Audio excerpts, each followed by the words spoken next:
Buenas, buenas, buenas y bienvenidos a otra videoreacción. En este caso tenemos una reacción de Odin Geek a historia que crió todo, a prehistoria y a primera época de Lord of the Mysteries. Vamos a ver qué tal, ¿no? Sabemos un poquito, bueno, sabemos ya varias partes de la historia, pero no toda, es sí ya puesta cronológicamente. Así que vamos a ver este video, ¿no? Ya luego veremos el otro, que es de la segunda y tercera época, en otro momento. Entonces vamos a ver qué tal. Se existe algo que torna Lord of the Mysteries diferente de qualquer outra obra de fantasia, é a profundidade da sua história. Muito antes do nascimento do Clan Moret, muito antes da ascensão dos Sete Deuses, e muito antes das guerras que moldaram o mundo conhecido, existiu uma história esquecida. Uma história que começa antes das primeiras civilizações, antes dos deuses caminharem pela Terra e antes mesmo da existência das raças que conhecemos. Durante milhares de anos, esse passado permaneceu oculto, espalhado em fragmentos ao longo da novel, revelado apenas em pequenos detalhes e antigas lendas. Mas nesse vídeo, vamos reconstruir toda a cronologia, desde o início. Começaremos pela criação do universo e acompanharemos o despertar do Criador original, o nascimento das primeiras entidades e o grande cataclismo, a ascensão e a queda dos deuses antigos, e o surgimento das grandes civilizações, e chegaremos até os acontecimentos que antecedem a história principal de Lord of the Mysteries. Esse não é apenas um resumo, será uma reconstrução completa da história desse universo, organizada em ordem cronológica, conectando todos os eventos importantes para que você compreenda como cada era levou a seguinte. Nossa jornada começa muito antes do Clan Moret abrir os olhos naquele apartamento em Tingen. Ela começa no instante que o criador original adormeceu. Fala galera, e aí, como é que vocês estão? Tá todo mundo bem? Eu tô muito bem. Eu acredito que vocês estão tão ansiosos com esse vídeo quanto eu. E esse vídeo vai ser dividido em partes. Nessa primeira parte, a gente vai falar da pré-época e da época 1. Logo em seguida, a gente vai falar da época 2 e época 3. E depois da época 4 e época 5. Decidi dividir o vídeo para ele não ficar extremamente gigante e cansativo para vocês ouvirem. Espero que vocês tenham uma boa experiência e bora pro vídeo. Importante. Capítulo 1. Pré-época. Antes da existência do mundo como conhecemos, existia apenas uma única entidade, o Criador original. Ele não era apenas o Criador de toda a existência, mas também o seu próprio Destruidor. Em sua essência, estavam reunidos todos os conceitos contraditórios do universo. Ele era, ao mesmo tempo, dia e noite, luz da santidade e o abismo da decadência. Todos os simbolismos, conceitos e autoridades coexistiam dentro de uma única existência. E justamente por reunir todas essas contradições, o Criador original possuía uma característica inevitável, uma tendência incontrolável à divisão. E sempre que essa divisão acontecia, surgiu uma força igualmente intensa que o impulsionava na direção oposta, a convergência. Essa dualidade seria responsável por moldar toda a história do universo. Foi então que a criação começou. No primeiro dia, o Criador original despertou e criou esse mundo. Entretanto, naquele momento, a criação ainda estava incompleta. Na realidade, o mundo espiritual, o mundo astral e o próprio destino ainda existiam misturados, sem qualquer separação entre eles. No segundo dia, o Criador original deu à luz a deusa mãe da depravação. Com seu nascimento, a realidade finalmente ganhou um fundamento sólido. Ao mesmo tempo, o mundo espiritual foi separado do mundo astral, e o rio do destino começou a fluir pela primeira vez. Logo após, nasceu a Árvore Mãe do Desejo. A sua existência deu origem à vida, mas também introduziu dois conceitos que até então não existiam, o mal e o desejo. A partir daquele momento, toda forma de vida... Por ejemplo, toda esta parte así bien definida de la preépoca, pues es muy confusa, ¿no? En varias partes, entonces muy bien que existe este video realmente, para plantearlo bien. A partir daquele momento, toda forma de vida carregaria essas possibilidades dentro de si. Em seguida, surgiu o Filho do Caos. Foi ele quem estabeleceu a ordem sobre o mundo recém-criado. No entanto, a ordem jamais poderia existir sozinha. Com ela, as sombras surgiram naturalmente, tornando-se parte inseparável da própria criação. No terceiro dia, o mais antigo uniu-se à deusa mãe da depravação. Dessa união, a mãe de todas as coisas deu à luz a sua filha primogênita. Uniu-se à deusa mãe da depravação, inseparável da própria criação. No terceiro dia, o mais antigo uniu-se à deusa. El más antiguo se refiere a, pues, el creador original, ¿no? A lo que se refiere, ¿no? Parte inseparável da própria criação. No terceiro dia, o mais antigo uniu-se à deusa mãe da depravação. Dessa união, a mãe de todas as coisas deu à luz a sua filha primogênita. Com esse nascimento, algo fundamental mudou na estrutura do universo. Os destinos de todas as coisas deixaram de existir em completo caos. Eles passaram a se entrelaçar, formando padrões e relações, que tornaram o futuro relativamente previsível. E assim, nasceu a estrutura primordial do universo de Lord of the Mysteries. Tá, galera, até aqui vocês conseguiram entender o Criador original. Tinha tudo dentro dele, só que ao mesmo tempo, o fato dele ter tudo dentro dele causava conflitos constantes. Porque ele tinha luz e escuridão, bem e mal. Então ele era fadado a se separar. A partir do momento que ele se separava, ele era fadado a se juntar novamente. E aí a gente entende a lei da convergência de características Beyonders aí, né?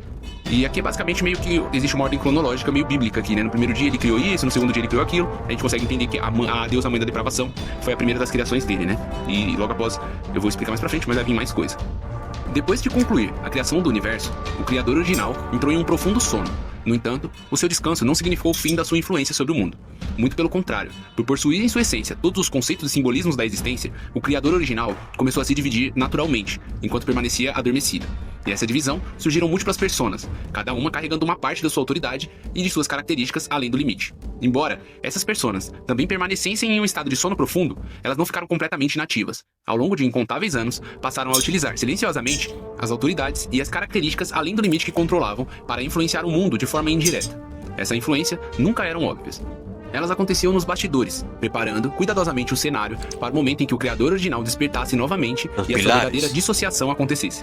Entre todas as personas que surgiram, duas destacaram acima das demais. A primeira era o Deus Todo-Poderoso Primordial. E a segunda era o Celestial, digno das bênçãos do céu e da terra. Aqui a gente já conseguiu formar a trindade, né, galera?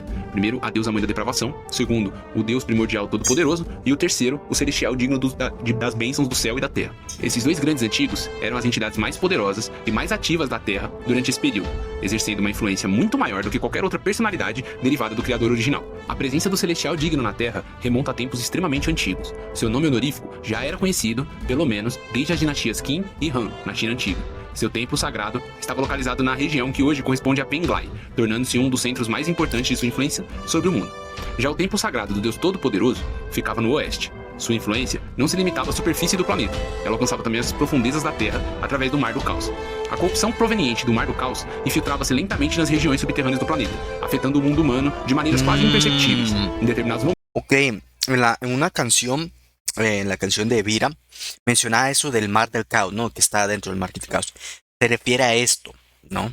De lo que es lentamente nas regiões subterrâneas do planeta, afetando o mundo humano de maneiras quase imperceptíveis. Em determinados momentos, essa corrupção provocava acontecimentos misteriosos, que pareciam não possuir qualquer explicação.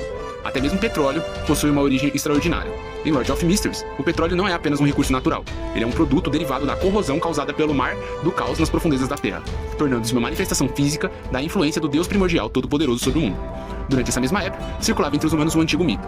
Segundo essa história, o Deus Todo-Poderoso do céu criou uma criança divina. Algum tempo depois, vários anjos liderados por um arcanjo rebelaram-se contra o seu criador. Após serem derrotados, esses anjos foram lançados ao abismo, dando origem ao inferno e transformando-se em demônios. Entretanto, esse mito talvez nunca tenha acontecido literalmente. Aqui a gente tem uma clara referência, né, ao Deus da Bíblia.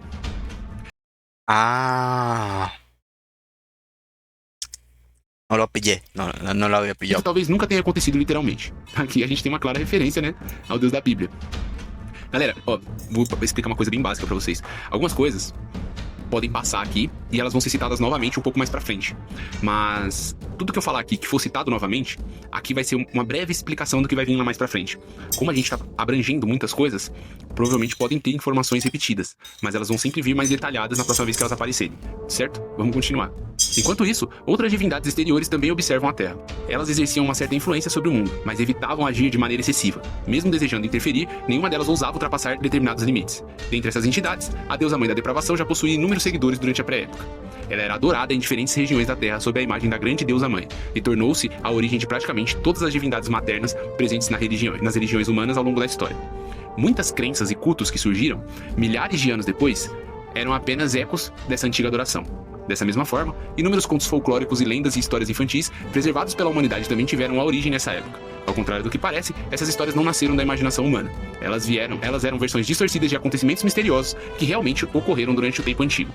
Dentre esses relatos estavam a lança de Longuinhos, o elmo invisível de... Ok. Bueno, supongo que va a decir, ¿no? La lanza del Longin, ¿no? No, la lanza del no creyente, también le pueden decir. La que, supuestamente, como yo lo entiendo, es la que básicamente atravesó, ¿no? El que el romano usó para, sí, el romano, para atravesar el cuerpo de Jesús Cristo, ¿no? El Jesus Christ. Entonces, básicamente está diciendo que todas estas cosas, ¿no? Provienen de algo así que viene a referencia de ella, ¿no? As histórias não nasceram da imaginação humana. Elas eram versões distorcidas de acontecimentos misteriosos que realmente ocorreram durante o tempo antigo. Dentre esses relatos estavam a lança de Longuínios, o elmo invisível de Hades, o fio de Ariadne, o patinho feio, a Branca de Neve, a roupa nova do imperador, João e o pé de feijão, a pequena sereia, as fontes das flores de pêssego, a bela adormecida, a pequena vendedora de fósforos e a Cinderela. Essas histórias atravessaram incontáveis gerações e chegaram até a Era Moderna, mas suas origens estavam ligadas a eventos sobrenaturais que realmente aconteceram em um passado tão antigo que acabou sendo confundido com uma mitologia. Capítulo 2: A Era Perdida e o Despertar do Criador Original. Muito tempo depois do Tempo Antigo, teve início um período conhecido como Era Perdida. Esse é um dos períodos mais misteriosos de toda a história de Lord of the Mysteries. A grande parte dos registros dessa época foi deliberadamente apagada, restando apenas fragmentos capazes de revelar o que realmente aconteceu. Mesmo assim, uma coisa é certa: foi durante a Era Perdida que ocorreu o evento mais importante da história do universo. O Criador Original despertou. Antes mesmo... Sí, o sea, básicamente, pues, en este punto ya se fragmentó todas las partes, ¿no? Entonces... de despertar, tanto o Deus primordial todo-poderoso quanto o celestial digno das bênçãos do céu e da terra já haviam previsto parte do futuro. Sabendo que o despertar do Criador original era inevitável, ambos passaram incontáveis anos elaborando planos extremamente complexos. Alguns desses arranjos tinham como objetivo garantir o próprio renascimento, enquanto outros existiam apenas para impedir que o rival conseguisse ressuscitar. Galera, então aqui a gente tem alguns pontos importantes que valem a pena ser ressaltados. Pelo que eu entendi, para o Criador despertar, automaticamente ele precisa reunir todas as características dele novamente, né? Se não fosse esse o caso, acredito que tanto o Criador, o Deus primordial, quanto o digno, eles não teriam essa preocupação em saber como eles iriam ressuscitar e tal, porque eles iam falar, beleza, ele vai ressuscitar, mas a gente tá vivo já, então não tem problema. Então eles são partes extremamente importantes para a ressurreição do Criador. Pelo que eu tô entendendo, e vocês podem até me corrigir nos comentários, mas a deusa, a mãe da depravação, não precisa se reunir com o Criador original para ele despertar, porque ao contrário dos outros, ele criou ela. Ela não é necessariamente uma parte essencial dele, entendeu? Por ela ter sido criada, ela pode continuar vivendo enquanto os outros dois não conseguem fazer isso. Vamos continuar. Ao mesmo tempo, o Deus primordial, todo-poderoso, e a colmeia da ninhada deram origem a dois filhos divinos, Omebela e Zedus. O nascimento de ambos. E a colmeia da ninhada. Isso. Vamos continuar. Ao mesmo tempo, o Deus primordial, todo-poderoso, e a colmeia da ninhada deram origem a dois filhos divinos, Omebela e Zedus. O nascimento de ambos também fazia parte desses preparativos cuidadosamente planejados para os acontecimentos que ainda estavam por vir. Aqui é bom ressaltar de novo, né? A colmeia da ninhada pode ser parte daquelas características que o Criador original liberou quando ele dormiu, mas que não foi citada antes nominalmente, entendeu? Não necessariamente todas as coisas foram citadas, galera. A Lore, ela cita Deus primordial e o digno celestial. As outras coisas, a gente tem que entender que são partes das coisas que o Criador original também liberou, entendeu? Então vamos embora, a gente tem entendido essa parte, vamos continuar. O nascimento de ambos também fazia parte desses preparativos cuidadosamente planejados para os acontecimentos que ainda estavam por vir. Enquanto esses planos eram colocados em prática, outro acontecimento decisivo ocorreu. No início da Era Perdida, o celestial digno selou o Filho do Caos dentro da lâmpada mágica dos desejos. Aqui é engraçado, o Filho do Caos foi visitar a Terra e ele não sabia que o Celestial estava lá já. E aí, quando ele foi pra Terra, ele já chegou sendo aprisionado. Provavelmente isso vai ser citado na primeira ou na segunda época, então vocês vão ouvir falar disso de novo. Mas aqui você já tem uma leve pincelada. Após ser aprisionado, o Filho do Caos transformou-se na entidade que mais tarde seria conhecida como Zero Gênio. E esse foi apenas um dos inúmeros movimentos realizados pelo Celestial Digno antes do confronto final. Depois de concluir a criação da Lâmpada Mágica dos Desejos, o Celestial Digno entrou em guerra aberta contra o Deus Primordial Todo-Poderoso. Foi uma batalha de proporções inimagináveis. A violência do confronto foi tão grande que o próprio Sol foi extinto, mergulhando o mundo inteiro em uma escuridão absoluta. Nem mesmo as 7 luzes do mundo espiritual, entidades que testemunharam incontáveis acontecimentos ao longo da história, sabem exatamente como essa batalha aconteceu. Tudo que eles sabem é o resultado. Ao final do confronto, os dois pilares pereceram. A morte do Deus Primordial Todo-Poderoso deu origem à primeira lousa da blasfêmia, formada dentro do Mar do Caos. Ao lado dela, permaneceu a singularidade do caminho do erro. Essa não foi uma coincidência. O Celestial Digno havia colocado deliberadamente essa singularidade ao lado da primeira luz da blasfêmia, para impedir a primeira tentativa de ressurreição do Deus Primordial Todo-Poderoso. Antes de desaparecer, o próprio Celestial Digno também realizou um último grande arranjo. Ele selou todas as Sephiroths existentes, com exceção do Castelo de Sephiroth e do Mar do Caos. Todas as demais foram isoladas no continente ocidental. Como consequência direta desse selo, o continente ocidental ficou completamente separado do restante do mundo. Nenhum ser conseguia mais atravessar essa barreira. Pouco antes do selo ser concluído, os elfos abandonaram o continente ocidental. Depois que o isolamento foi restabelecido, eles jamais conseguiram retornar à sua terra natal. Aqui é interessante, porque o Digno ele tem esse poder, né? Ele tem o controle total sobre o caminho da porta. Então, na verdade, ele deu origem a esse caminho. Então, ele tem a capacidade tanto de selar o Filho do Caos, quanto de selar Seyfried. Ele usa muito bem esse poder, né? Se a gente parar pra pensar, a gente não sabe exatamente qual que é a intenção dele com isso, mas ele consegue usar legal. Enquanto esses acontecimentos ocorriam na superfície do mundo, algo muito mais terrível começava a acontecer nas profundezas da Terra. A influência do Mar do Caos nunca havia desaparecido completamente. A sua corrupção continuava infiltrando-se lentamente pelo subterrâneo, alcançando a humanidade de maneiras quase imperceptíveis. Galera, aqui a gente vai citar, né? Pode ser que durante a primeira época seja citado como a humanidade foi criada, tá? Pode ser. Ou pode ser que não. E o autor dá a liberdade de você imaginar como isso aconteceu. Se foi o criador original, em um dos dias antes de adormecer, depois que ele já criou a mãe da depravação, não a árvore da vida, e foram elas que criaram os humanos. Onde então, se assim, existe uma liberdade de pensamento até esse momento de como isso aconteceu, certo? Pode ser que lá na frente, na primeira época ou na segunda época, a gente tenha uma explicação detalhada de como os humanos foram criados, de como a Terra foi criada, mas até aqui, o que a gente tem de informação da pré-época é isso que eu tô passando pra vocês. Tá? Ok. Foi justamente dessa corrupção que surgiu o petróleo. Durante a era moderna da Velha Terra, uma instalação de pesquisa localizada em Chernobyl foi construída sobre o antigo campo petrolífero, completamente seco. Os pesquisadores tentavam responder a uma pergunta aparentemente simples: como o petróleo poderia voltar a aparecer em um campo que já havia sido totalmente esgotado? Ao perfurarem regiões cada vez mais profundas, encontraram um material completamente desconhecido. Pouco tempo depois, começaram os primeiros relatos inexplicáveis. Algumas pessoas se transformavam diante dos olhos de seus colegas em massas de petróleo negro. Outras enlouqueciam completamente. Sobreviventes registravam que podiam ouvir sons vindos das profundezas da Terra. Essas vozes pareciam chamá-los constantemente. As anotações recuperadas daquele local descrevem pesquisadores desesperados e incapazes de deixar a instalação, enquanto seus companheiros enlouqueciam um após o outro. Naquele momento, o criador original havia despertado completamente. Seu despertar marcou o início do apocalipse que destruiu quase toda a humanidade. Mas o criador original era uma existência formada por incontáveis conceitos contraditórios. Sua própria natureza tornava impossível manter sua unidade por muito tempo. Incapaz de suportar as contradições existentes dentro de si mesmo, ele começou a fragmentar a sua própria existência. O criador original dividiu-se e destruiu a si mesmo. Paradoxalmente, foi essa autodestruição que impediu a extinção completa da vida na Terra. Durante sua fragmentação, o criador original dividiu-se em 6 Seyfrieds, unicidades, e inúmeras características Beyonders, que foram espalhadas por todo o mundo. Além, até mesmo as antigas 7 luzes foram destruídas durante esse acontecimento. A ver, suave, a ver. O criador original dividiu-se em 6 Seyfrieds, unicidades, e inúmeras características Beyonders, que foram espalhadas por todo o mundo. Além, até mesmo as antigas 7 luzes foram destruídas durante esse acontecimento. Ao mesmo tempo, a Terra sofreu uma transformação sem precedentes. A América do Norte tornou-se o continente Norte, a América do Sul transformou-se no continente Sul, e a Groenlândia tornou-se a ilha de Sônia. O leste asiático deu origem ao continente ocidental, e a Europa e o oeste asiático e a África fundiram-se para formar o continente oriental. Já a Austrália afundou-se completamente, transformando-se num local que hoje é conhecido como Abismo. Aqui a gente tem uma explicação mais detalhada de como foi formado o mundo que a gente conhece dentro da obra.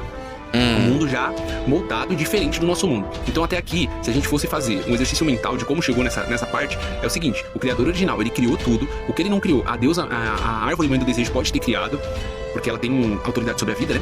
E o que eles não criaram, eu não vou falar que o filho do caos criou, porque ele foi aprisionado assim que ele chegou, né? Mas ele criou um certo nível de ordem ali também. E aí, a gente supõe que os humanos tiveram uma vida que para os humanos pode ser longa, pode ser milhares de anos, mas para como a gente tá falando de deuses conceituais, para eles podem ter passado alguns minutos só. E aí os acontecimentos foram ocorrendo dentro desse tempo, entendeu? Então se passaram algum tempo, o criador original se juntou, o digno celestial e o Deus todo-poderoso voltaram a ser uma unidade com o criador original. Ele absorve as características dele, ele não aguenta durante muito tempo, e aí ele se divide de novo, e aí eu acho que nessa divisão que ele vai fazer novamente, ele dá a oportunidade deles voltarem novamente à vida, certo? Até aqui tá tudo certo. O lance dos continentes aqui e tal, se vocês quiserem ver de novo, vocês voltam o vídeo um pouquinho, que eu já falei, né? E aí eu vou continuar aqui agora. Por ahora todo bien, ¿no? Por ahora todo bien. Entonces eso sobreentiende las cosas. Os efeitos da fragmentação do criador. Aunque bueno, esa cosa de las 7 luces antiguas, nunca he escuchado eso, no sé qué significa, la verdad. Entonces... O criador original não ficaram restritos à Terra. A poderosa força da convergência criada por sua autodestruição alcançou até mesmo o cosmos. As Seyfrieds pertencentes a diversas divindades exteriores foram violentamente atraídas em direção ao planeta. A deusa mãe da depravação teve sua Seyfried partida ao meio. Uma das metades foi puxada para a Terra, juntamente com a sua unicidade e suas características Beyonders. Posteriormente, essa Seyfried restaurou-se sozinha, completando-se e tornando-se a colmeia da ninhada, que acabou desenvolvendo uma consciência própria e apreciando sua nova forma completa. A árvore mãe do desejo também perdeu parte da sua autoridade. Os títulos de pai dos demônios e fonte das maldições separaram-se dela e, posteriormente, completaram-se na Sephiroth conhecida como Mundo Tenebroso. Nunca pensé en eso, cosa de los Sephiroth, ¿no? De tener su propia conciencia, su propia vida, no son simplemente poderes completamente por ahí, inestables, cualquier cosa, sino que pues tienen su propio coso, ¿no? Tienen no sé si tienen cuerpo en sí mismo, pero es un punto que no considero, pero estoy viendo que lo menciona varias veces, así que debe que ser así, ¿no? Do caminho do abismo, pra quem não sabe, tá? Da mesma forma, a parte da Sephiroth, do Filho do Caos, que foi puxada para dentro da barreira, tornou-se a Nação da Desordem. Outras divindades exteriores... A ver, como? O Mundo Tenebroso, que é a Sephiroth do caminho do abismo, pra quem não sabe, tá? Da mesma forma, a parte da Sephiroth, do Filho do Caos, que foi puxada para dentro da barreira, tornou-se a Nação da Desordem. Outras divindades exteriores, como o Círculo da Inevitabilidade, também sofreram os efeitos da força de convergência. Entretanto, por não serem descendentes diretos do Criador original, mas sim frutos da união entre o Criador original e a deusa Mãe da Depravação, conseguiram impedir que suas Sephiroths fossem arrancadas ou divididas à força. Por fim, o resto dos mortais do Criador original formaram uma gigantesca barreira ao redor da Terra, e essa barreira passou a proteger o planeta das divindades exteriores, impedindo que elas interferissem livremente no mundo. Ok. Aqui a gente tem um motivo do porquê as divindades exteriores, né? As deidades, elas não invadiram a Terra antes. Porque existia os restos mortais do Criador original, criando uma barreira natural contra essas divindades. E esse vai ser considerado, galera, o fim da pré-época, tá? Com a morte do Criador original, a criação da barreira e todos os acontecimentos que vieram antes disso, a gente entra no fim da pré-época e agora a gente vai entrar na primeira época. Com o fim do cataclismo e a destruição do Criador original, o mundo entrou oficialmente na primeira época. A Terra havia mudado completamente. Então, pra quem tem dúvida, galera, antes da gente continuar, o mundo que a gente vive hoje, dentro da lore de Lord of Mysteries, ele acontece na pré-época, tá? Então, pra quem tinha dúvida, ele acontece na pré-época. O Criador original extingue praticamente tudo quando ele acorda. E ele só não termina de extinguir tudo porque ele entra em divergência de novo e se divide. E morre dessa vez, né, pelo visto. Mas, basicamente, é isso, tá? Então, a partir de agora, a gente tá lidando com um mundo novo, que é o mundo de Lord of Mysteries. Os continentes todos remodelados. Então, a partir de agora, a gente vai entrar na lore do que acontece naquele mundo já moldado naqueles conformes. Os continentes possuíam uma nova configuração. A antiga civilização humana havia praticamente desaparecido. E incontáveis características Beyonders estavam espalhadas por todo o planeta. Então aqui a gente tem a nossa extinção, que é a extinção da humanidade como a gente conhece, e o nascimento de uma nova raça, que provavelmente foram os reincidentes, né? A galera que sobrou ali. Mas dessa vez, os sobreviventes recebeu um adicional, né? Que são características Beyonders. Interessante. Sem qualquer sistema de poções ou conhecimento sobre Beyonders, humanos, animais e outras criaturas sobreviventes começaram a entrar em contato com essas características de maneira totalmente descontrolada. Aqueles que conseguiam fundi-las ao próprio corpo sofriam profundas mutações. Foi assim que nasceram as primeiras... O sea, básicamente es como adquirieron poderes, pero ¿cómo se usan los poderes? ¿Qué hay que hacer, no? No saben nada absolutamente de cero, ¿no? Klein, bueno, y muchos, ¿no? Que gracias a Ruseli, ¿no? Que tiene de cómo ascender cada camino, ¿no? Pero en esta época sí está jodidas las cosas. Aqueles que conseguiam fundi-las ao próprio corpo sofriam profundas mutações. Foi assim que nasceram as primeiras raças extraordinárias da nova era. Entre elas estavam os gigantes, os elfos, os dragões, os demônios, as serpentes emplumadas, os orcs, as nagas, os monstros marinhos, os espectros e inúmeras outras criaturas Beyonders. Essas transformações não eram resultado de uma evolução natural. Cada raça era fruto da assimilação de características Beyonders deixadas para trás pela fragmentação do Criador original. Durante os primeiros anos da primeira época, a maioria dessas criaturas era dominada pela loucura. Os gigantes, por exemplo, ainda não eram uma civilização organizada, nem possuíram reis ou deuses. Eram seres extremamente violentos, irracionais e sedentos por sangue, vivendo apenas de acordo com seus instintos. O mesmo acontecia com diversas outras raças. O mundo inteiro havia mergulhado novamente no caos. Enquanto as novas raças lutavam para sobreviver, outro conflito acontecia longe dos olhos da maioria dos seres vivos. Mesmo após o cataclismo, as duas maiores personas do Criador original continuavam seguindo os planos preparados durante a Velha Terra. O Deus primordial todo-poderoso e o celestial digno das bênçãos do céu e da terra começaram a disputar o controle das Sephiroths espalhadas pelo mundo. Aproveitando os preparativos realizados ao longo de incontáveis eras, ambos conseguiram obter vantagens sobre as demais Sephiroths. Com exceção da Colmeia Daniada e a Chave da Luz, eles derrotaram as vontades presentes nas outras Sephiroths e destruíram sua capacidade de resistir. Embora essas vontades não tenham sido eliminadas para sempre, a sua recuperação passou a exigir um período extremamente longo. Foi graças a essa vitória que os dois pilares conseguiram consolidar ainda mais o seu domínio sobre o mundo.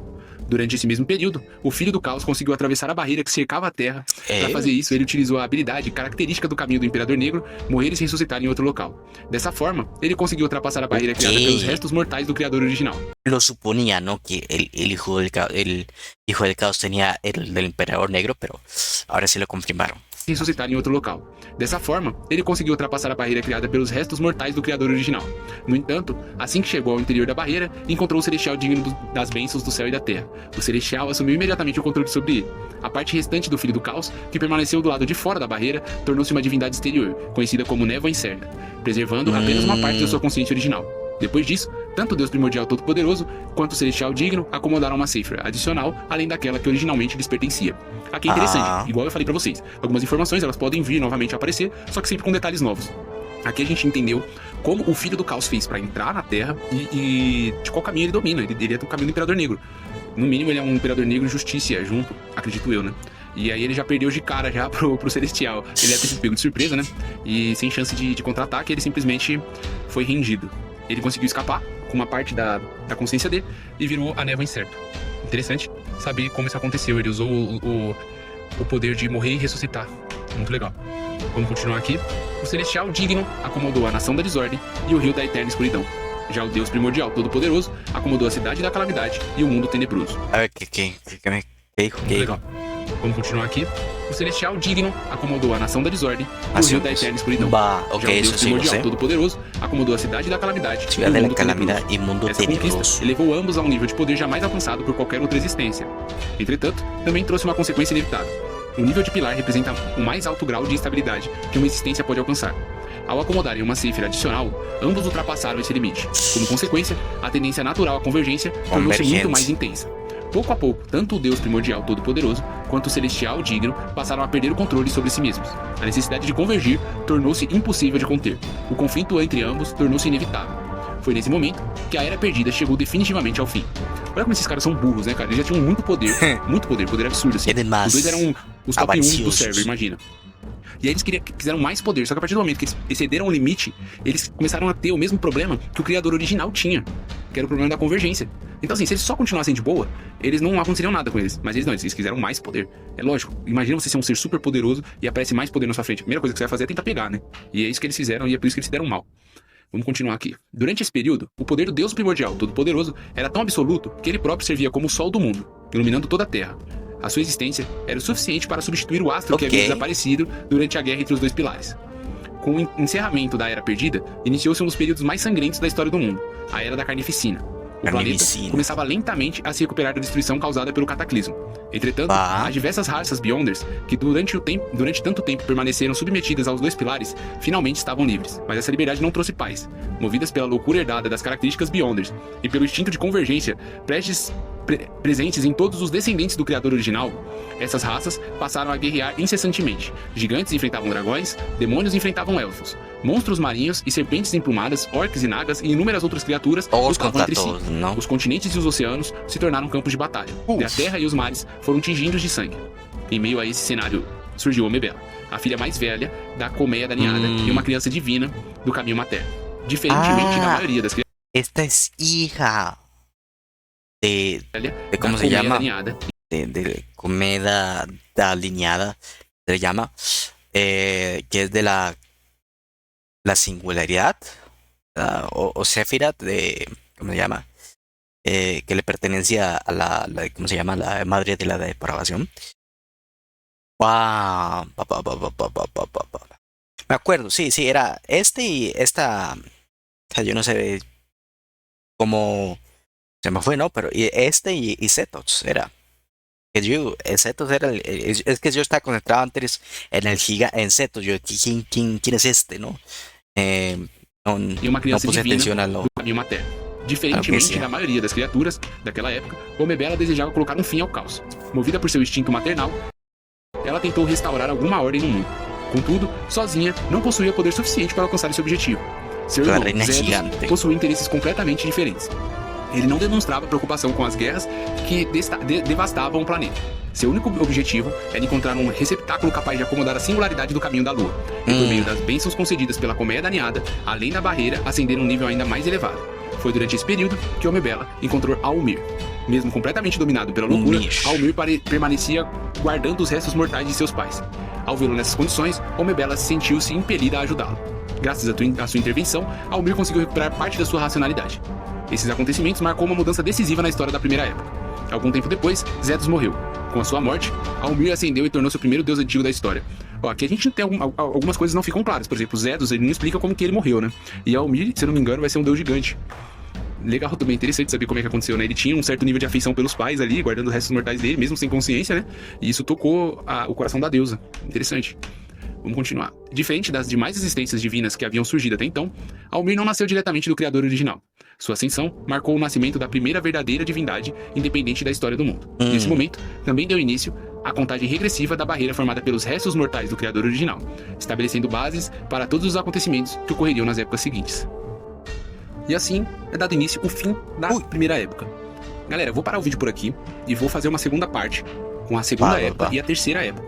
E depois eu vou fazer uma terceira parte com a Quarta e a Quinta Época, que é a época do nosso protagonista. Então assim, quando esse vídeo bater 1000 visualizações, eu vou lançar a segunda parte dele. Isso é muito pouco, na verdade. Agora, o que eu achei, né, dessa parte final. É claro que o autor ele estava preparando pra tudo que vai vir a seguir ainda, né? Então, existem algumas pontas soltas. Cara, não tem como não ter, tá, galera? Se você for olhar, Senhor dos Anéis tem, Harry Potter tem, todas as obras vão ter pontas soltas. Aqui, pelo que eu entendi, o Digno e o Deus Primordial, eles guerrearam novamente e eles se anularam, tá? E quando eles se anularam, ambos meio que se selaram e deu espaço pra outros deuses aparecerem, entendeu? Um deles é Omebela, né? E Zedos, que inclusive eram filhos, né? Do Deus Todo-Poderoso, pelo que eu me lembro, que foi dito lá na pré-época. E aí, aqui alguma coisa já começa a acontecer, né? No. Es con el Dios Todopoderoso y con... No, la comedia delineada es hija del Dios Todopoderoso primordial. Ok, ahí... Que foi dito lá na pré-época. E aí, aqui alguma coisa já começa a acontecer, né? A Segunda Época e a Terceira tem muita informação. Ahorita veo outra vez isso. Então nem se fala. Essas duas épocas são mais de introdução. Então é uma parada que você tá começando a entender o mundo ali. Se vocês ficaram com alguma dúvida, deixa nos comentários. Se essas dúvidas não forem respondidas nos próximos vídeos, aí a gente tenta desbravar junto e entender exatamente o que pode acontecer. A gente teoriza, a gente conversa, bate um papo legal ali nos comentários e tenta encontrar ali as respostas, né? Mas eu confesso pra vocês que eu gostei muito, tá? Tanto da pré-época como da primeira época. É uma parada bem confusa, um pouco confusa. Sim. O criador original, a gente consegue entender o conceito dele. Qual que é o conceito dele? Ele era tudo e ao mesmo tempo ele não conseguia sustentar tudo. Ao mesmo tempo, por ter tudo dentro dele, ele não conseguia segurar essa parada. E aí ele tinha que ficar se dividindo. E na segunda divisão dele, ele parece que aconteceu alguma coisa que ele meio que não vai conseguir voltar novamente. Ele não dormiu. Ele literalmente meio que explodiu em características, né? A gente pode imaginar mais ou menos assim. Não é que ele simplesmente foi tirar uma outra soneca. Ele simplesmente meio que explodiu ali. E aí voou característica Beyonder pra Terra e tudo foi destruído e tal. Os continentes se remodelaram. Então tudo isso aconteceu com a morte do criador original. E aí abre espaço para sempre seres mais poderosos, né? O Deus Todo-Poderoso e o Digno Celestial, eles estavam ali, ok, da hora, legal, mas aí eles quiseram mais poder, e aí no fato deles quererem mais poder e absorverem Sephiras extras, eles também entraram nesse lance da convergência, perderam o controle, provavelmente guerrearam entre si, porque um convergeu para próximo do outro, e aí eles se anularam. Na segunda época e na terceira, se não explicar nada, a gente teoriza junto. De resto, galera, deixa o like, comenta o que vocês acharam, e tenta deixar o mais didático possível, tá? E eu até parava em algumas partes pra ir explicando as coisas pra vocês entenderem tudo. Eu sei que vai ter gente que não vai entender, eu sei que vai ter gente que não vai gostar, mas eu espero que no geral vocês gostem do vídeo e entendam, porque eu tentei deixar o mais simples possível. É uma história complicada, é uma lore densa, mas a gente tenta e se esforçar um pouquinho consegue entender, fechou? Então, quando esse vídeo bater 1000 visualizações, eu vou lançar o vídeo da segunda época e da terceira época. Fica esse compromisso com vocês. De resto, deixa o like, compartilha e comenta pra eu saber o que vocês estão achando. Eu sou o Ojin e eu fui. Muy bien, vamos a ver um momento. O mais antigo uniu-se à deusa mãe da depravação. Dessa união, a mãe de todas as coisas deu à luz a sua filha primogênita. Com esse nascimento, algo fundamental mudou na estrutura do universo. Os destinos de todas as coisas deixaram de existir em completo caos. Eles passaram a se entrelaçar, formando padrões e relações, que tornaram o futuro relativamente previsível. E assim, nasceu a estrutura primordial. Es que me confundí porque... ¿Dónde era la parte que decía Omebela? Galera, até aqui vocês conseguiram entender? O criador original tinha tudo dentro dele, só que ao mesmo tempo, o fato dele ter tudo dentro dele causava conflitos constantes. Porque ele tinha luz e escuridão, bem e mal. Então ele era fadado a se separar de forma indireta. Essa primeira era o Deus Todo-Poderoso primordial. E a segunda era o Celestial, digno das bênçãos do céu e da terra. Aqui a gente já conseguiu formar a trindade, né, galera? Primeiro, a deusa mãe da depravação. Segundo, o Deus primordial todo-poderoso. E o terceiro, o Celestial, digno das bênçãos do céu e da terra. Esses dois grandes antigos eram as entidades mais poderosas e mais ativas.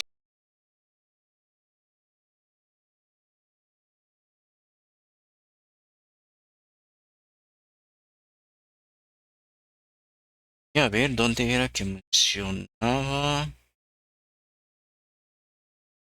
Improvisados.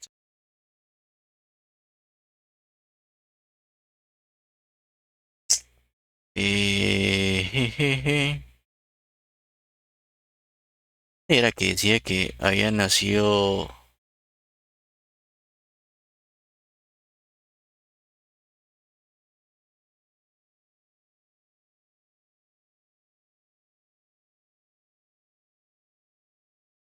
O sea, esto no es de aquí, ¿no? Esto es más.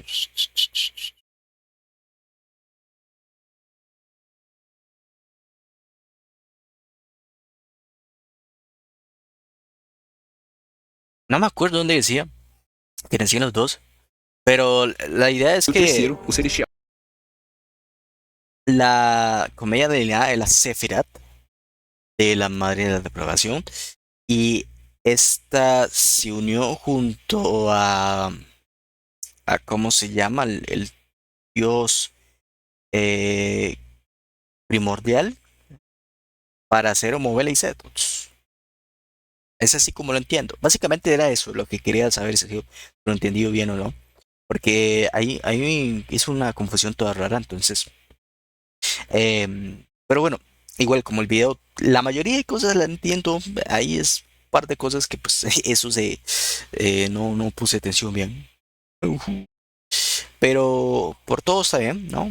Voy a lanzar este video ya a futuro, ¿no? Cuando ya vean este video y digan, no, se equivocó en esto y esto, pues lanzo el otro, ¿no?